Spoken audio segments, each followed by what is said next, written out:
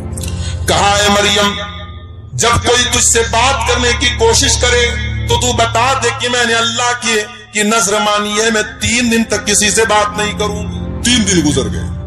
فَأَتَتْ بِهِ قَوْمَهَا تَحْمِلُهُ, مریم اپنے بچے کو گود میں لے کر کے آئی. مریم اپنے بچے کو گود میں لے کے اپنی قوم کے پاس گئی.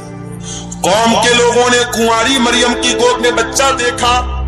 ساری قوم جانتی ہے مریم کنواری ہے, ان کی شادی نہیں ہوئی ہے.